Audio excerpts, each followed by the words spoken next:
MDSU Ajmer classes में आप सभी का स्वागत है। हम आज आपके पर्यावरण और सनातन दृष्टि का पार्ट 2 पर चर्चा करेंगे। चलिए पार्ट शुरू करते हैं।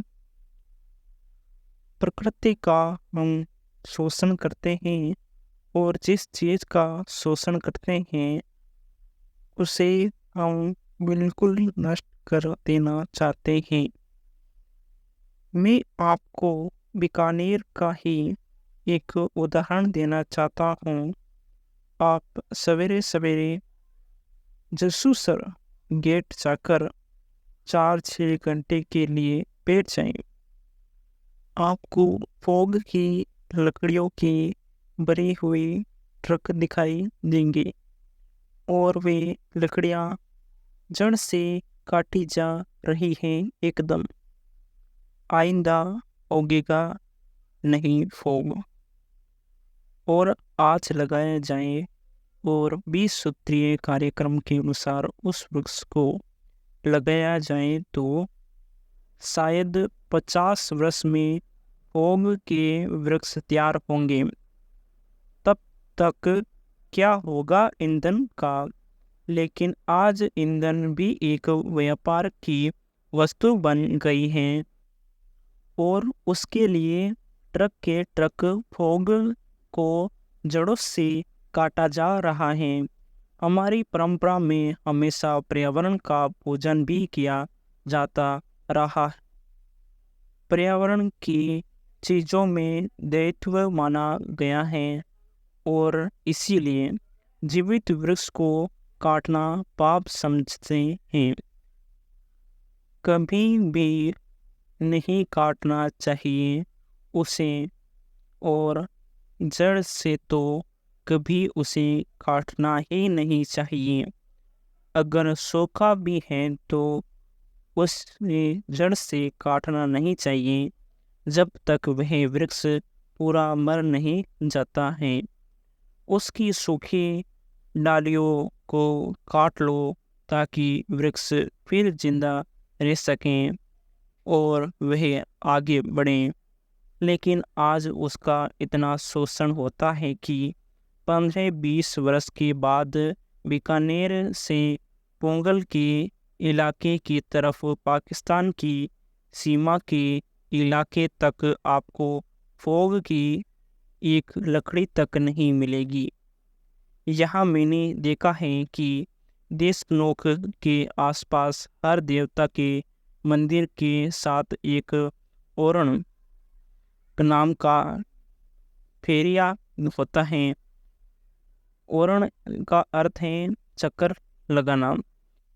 एक हिस्सा छोड़ दिया जाता था कि उसकी बोटी को, इसके खींचड़े को कोई हाथ लगाता तो राज के द्वारा कानूनन दंडित होता था और गांव वाले उसे वर्जित समझते थे और जो भी उसका उल्लंघन करता उसे पकड़कर पुलिस के हवाले कर देते थे। तो उससे परिवेश में संतुलन बना रहता था। वनस्पतिक जगत का और मानव जगत का संतुलन, वनस्पतिक जगत और दूसरे प्राणी जगत के संतुलन को कायम रखने की बहुत ज़रूरत है। आप लोगों ने पढ़ा होगा कि चीन में ऐसा किया गया था कि चूहे और गौरैया को एकदम मार दिया गया था। कोई निशान ही नहीं रखा था। चूहों से बहुत नुकसान होता था। हमारे यहाँ भी बहुत चिल्लाते हैं कि चूहे बहुत ज़्यादा अनाज खा जाते हैं। नतीजा ये हुआ कि कुछ बीमारियां ऐसी चली जिनके कीड़ों को चूहे खा जाया करते थे, वह नहीं खाए गए और उन्होंने रोग फैलाने शुरू कर दी। फिर तो इधर उधर से चूहे मंगवा कर गाँव में छोड़े गए ताकि उनकी नस्ल फिर हो। प्रकृति का अपना एक संतुलन है। मनुष्य को उसमें ज़्यादा फेरबदल करने की ज़रूरत नहीं है। चूहों को मारने के लिए बिल्लियाँ हैं, चूहों को मारने के लिए पक्षी भी हैं, चूहों को मारने के लिए खेतों में सांप भी होते हैं। वे संतुलन को बनाए रखते हैं। सांप को मारने के लिए पक्षी बहुत सारे हैं। चील भी मार देती हैं, दूसरे पक्षी भी मार देते हैं और नेवला भी मार देता है। तो प्रकृति में एक ऐसा संतुलन है जिसे हद से आगे बढ़ा देते हैं तो तोड़ देते हैं, तो वह संतुलन बिगड़ता है। और संतुलन बिगड़ना ये स्वास्थ्य का लक्षण है। हमारे शरीर के अंगों का संतुलन है, हमारे रक्त संचार का, हमारे श्वास का, हमारी पाचन क्रियाओं का एक संतुलन है, एक सामंजस्य है। यह सामंजस्य जब बिगड़ता है तो कोई एक चीज़ बढ़ती है और दूसरी चीज़ घटती है। जो घटती है उसका शोषण होता है, जो बढ़ती है उसकी वृद्धि होती है। उससे स्वास्थ्य की हानि होती है। शरीर में 8-10 जगह बड़े ट्यूमर निकल जाएं और अंग सूख जाएं, एकदम एट्रोफी हो जाएं, तो उसे हम स्वस्थ नहीं कह सकते। लेकिन हमारे उद्योग प्रधान आर्थिक ढांचे में, हमारे सामाजिक और सांस्कृतिक शरीर में ट्यूमर पैदा हो जाएंगे और ट्यूमर हमेशा शरीर के दूसरे आवश्यक अंगों का शोषण करके होते हैं। तो शोषण और उससे ठीक जुड़ी हुई प्रक्रिया है प्रदूषण। जो शोषण करते हैं उसी से प्रदूषण होता है। मेरे कहने का मतलब यह नहीं है कि इस युग में हम उद्योग धंधे न करें या इंडस्ट्री न हो, पर इंडस्ट्री पर जिन लोगों ने बहुत गहराई से सोचा है उनमें शुमाकर का नाम महत्वपूर्ण है। अभी कुछ वर्ष हुए उनकी मृत्यु हुई है। उन्होंने स्मॉल इज़ ब्यूटीफुल नामक एक किताब लिखी है। वे कहते हैं कि इंडस्ट्री चलने के लिए पावर लगाएं, चाहे आप उसे एटम से चलाएं या बिजली से चलाएं, किसी तरह से चलाएं, लेकिन उसका परिवेश के साथ संतुलन होना चाहिए और परिवेश के साथ संबंध होना चाहिए। आर्थिक संबंध भी, प्रशासनिक संबंध भी, सामाजिक संबंध भी और सांस्कृतिक संबंध भी। इन सारे संबंधों का जो कॉम्प्लेक्स है उसमें यदि एक संतुलन सामंजस्य है तो वह स्वस्थ रहेगा, शोषण नहीं होगा और उसके माध्यम से एक पोषण भी मिलेगा और पारस्परिकता बढ़ेगी। और अगर वैसा नहीं है तो एक जगह सत्ता का बहुत ज़्यादा केंद्रीकरण होता है, जनसंख्या का केंद्रीकरण होता है और उसी तरह से प्रभाव का केंद्रीकरण होता है। तो जहाँ केंद्रीकरण होता है वहाँ शोषण भी होगा ही। अगर एक की जेब बहुत मोटी हो जाती है किसी और के पैसों से, तो ज़रूरी बात है कि कईयों की जेब खाली हुई होगी, तभी ऐसा होगा। तो प्राकृतिक शक्तियों के साथ मनुष्य का संबंध है।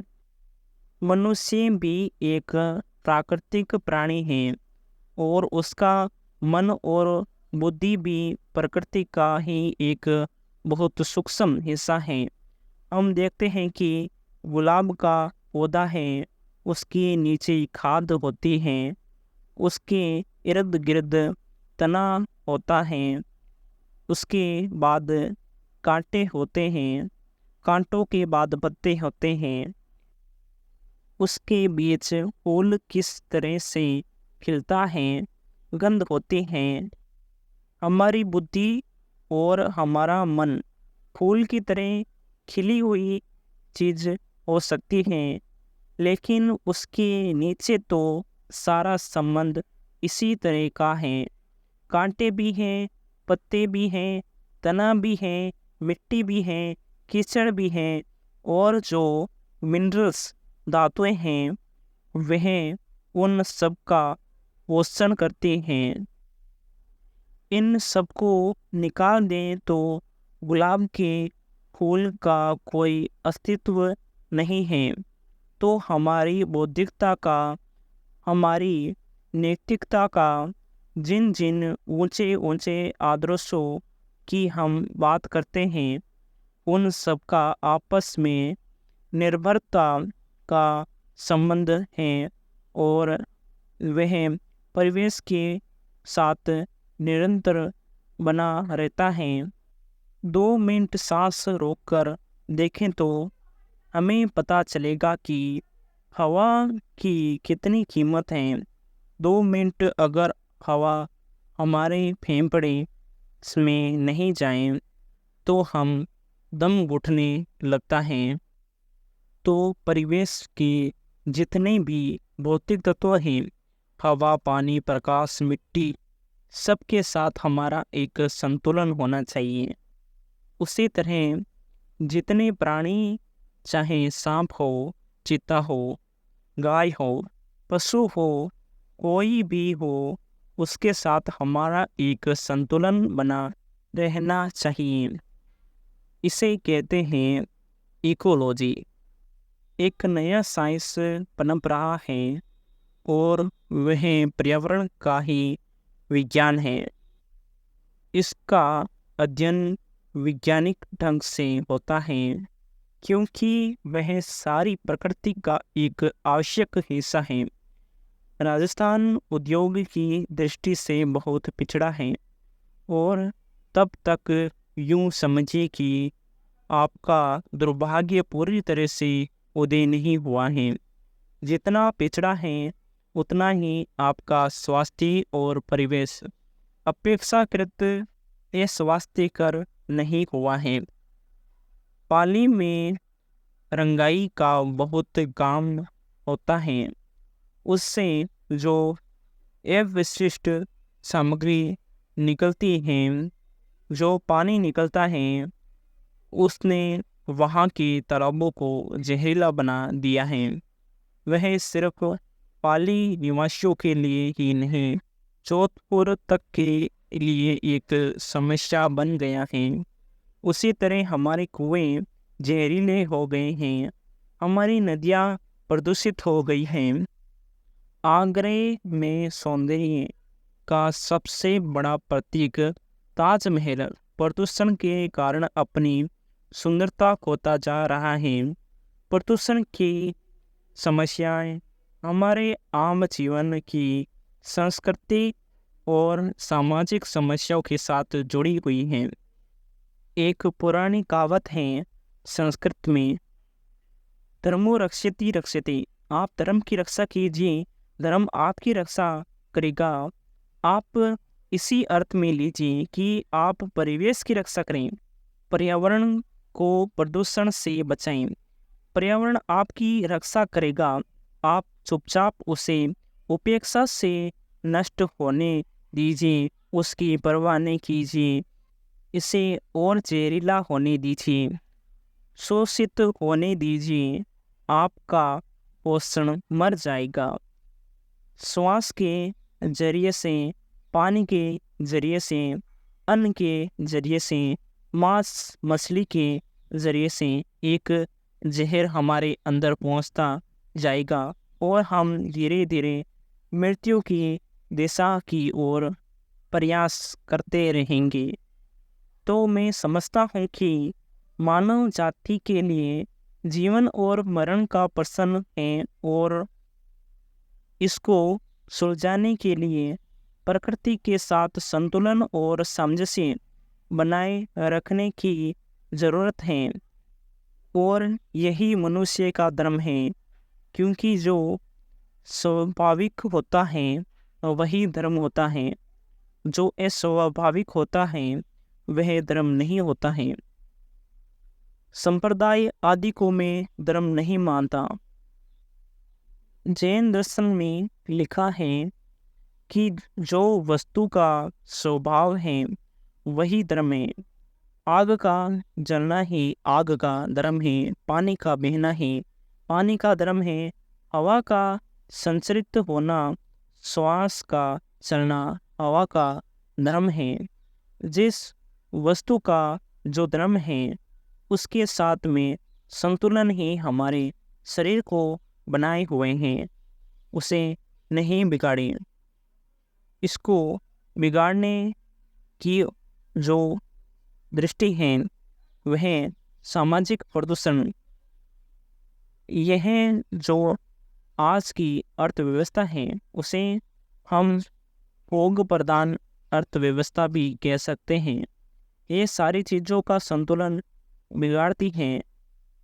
पर्यावरण की दृष्टि को हम शोषण रहित बनाना है, वह नारेबाजी से नहीं होगा, जिसे हम इकोलॉजी की दृष्टि कहते हैं।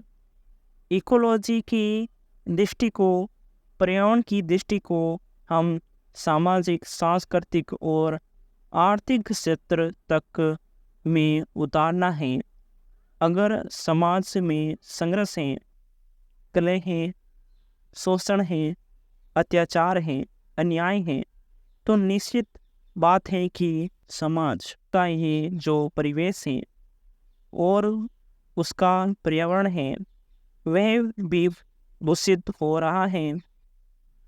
पर्यावरण का प्रदूषण मानसिक तरीके से भी होता है, नारेबाजी से भी होता है, गुंडागर्दी से भी होता है, उसका शोषण होता है, उसका प्रदूषण होता है और वह प्रदूषण तत्काल हमें हानि पहुंचाता है, तत्काल हत्याओं में परिणत हो जाता है, तत्काल दुर्घटनाओं में, आत्मदाह में या आत्महत्याओं में परिवर्तित हो जाता है। तो प्रदूषण पर विचार करते हुए उसके तमाम पहलुओं पर विचार करना चाहिए। ये अध्याय अब यहीं पर समाप्त होता है। हमने देखा कि लेखक छगन मेहता किस प्रकार पर्यावरण और सनातन दृष्टि के बारे में चर्चा करते हैं अपने इस अध्याय में। तो हमने देखा कि हमारी जो सनातन दृष्टि है वह पर्यावरण को किस प्रकार से बचाने का काम करती है। पर्यावरण का शोषण और पर्यावरण का प्रदूषण में पश्चिमी दृष्टि अपनी भूमिका निभाती है, जबकि पूर्वी दृष्टि पर्यावरण को प्रदूषण से बचाने के लिए धार्मिक तरीके तथा उन्हें भारतीयों को जागृत करने में महत्वपूर्ण भूमिका निभाती हैं। धन्यवाद आप सभी का। जय हिंद।